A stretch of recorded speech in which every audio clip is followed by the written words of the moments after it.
Hi மக்களே, நம்ம அரிசி மாவு இடியாப்பம் எப்படி செய்கிறதுன்னு பார்க்கலாமா? இந்த இடியாப்பம் எங்கள் அம்மா செஞ்சது. நல்லா பூ போல் செஞ்சுருப்பாங்க.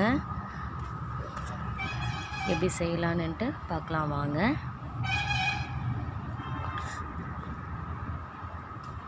அரிசி மாவு நாங்கள் 3 கால் படி எடுத்துக்கிறோம்.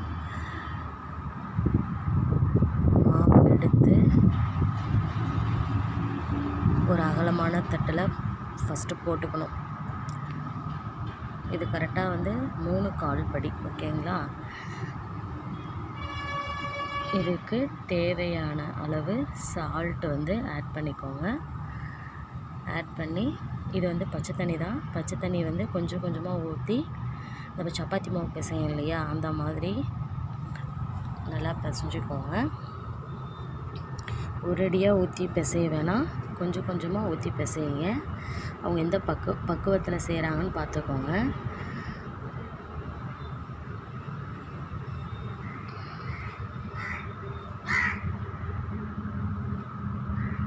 நல்லா ஒரேடியே பிசையலை, தெரியுதுங்களா? கொஞ்சம் கொஞ்சமாக தான் தண்ணி ஊற்றி பிசைகிறாங்க. இந்த மாதிரி பிசைஞ்சு நீங்கள் இடியாப்பம் செஞ்சிங்கன்னா உங்களோட இடியாப்பம் அவ்வளோ சாஃப்டாக இருக்கும். நான் லாஸ்ட்டாக காமிச்சிருக்கேன். அதே மாதிரி ஃபஸ்ட்டில் உங்களுக்கு ஃபோட்டோஸ் போட்டிருந்தேன் இல்லையா, அந்த ஃபோட்டோஸ் எல்லாமே நாங்கள் செஞ்ச இடியாப்பம் தான். எவ்வளோ சாஃப்டாக இருக்குது பாருங்கள். நல்லா பிசைஞ்சிக்கோங்க மாவு. ஓகே, பிசைஞ்சு முடிச்சிட்டாங்க. ஆல்மோஸ்ட் முடிஞ்சிருச்சு.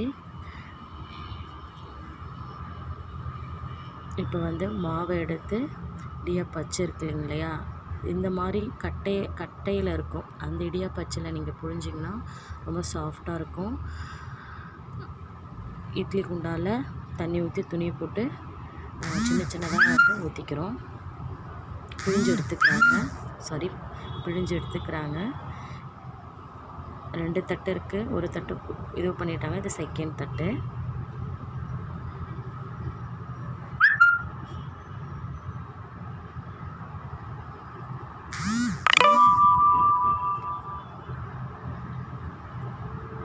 இப்போ என்ன பண்ணேன், 2 தட்டையும் அடுப்பை பற்ற வச்சு அடுப்பு எரிஞ்சிட்டு தான் இருக்குது. இப்போ க்ளோஸ் பண்ணி மூடி எடுத்துடுறாங்க. ஒரு 5 மினிட்ஸ் 10 மினிட்ஸ் வெயிட் பண்ணிங்கன்னா வெந்துடும். வெந்ததுக்கப்புறமா தட்டில் மாற்றிடுறாங்க. மாற்றிட்டு அதை பாருங்கள், இடியாப்பம் எவ்வளோ பூ போல் சாஃப்டாக இருக்குன்னு. இந்த மாவு நாங்கள் கடையில் வாங்கலை, நாங்களே அரைச்ச மாவு. ரேஷன் கடையில் வாங்குவாங்க இல்லையா, அந்த அரிசி தான், பச்சரிசி கழுவி காய வச்சு அரைச்ச மாவு. எவ்வளோ சாஃப்டாக இருக்குது பாருங்களேன். அப்படியே சாப்பிடும்போது அப்படியே வாயில் கரைங்க, வேறு லெவலாக இருக்கும். ட்ரை பண்ணி பாருங்கள். ஏதாவது டவுட்னா கமெண்ட் செக்ஷனில் சொல்லுங்கள். பார்த்தீங்களா எவ்வளோ சாஃப்டாக இருக்குன்னு? அதுக்கு சைட் டிஷ் குருமா. சூப்பராக இருக்குல்லங்க.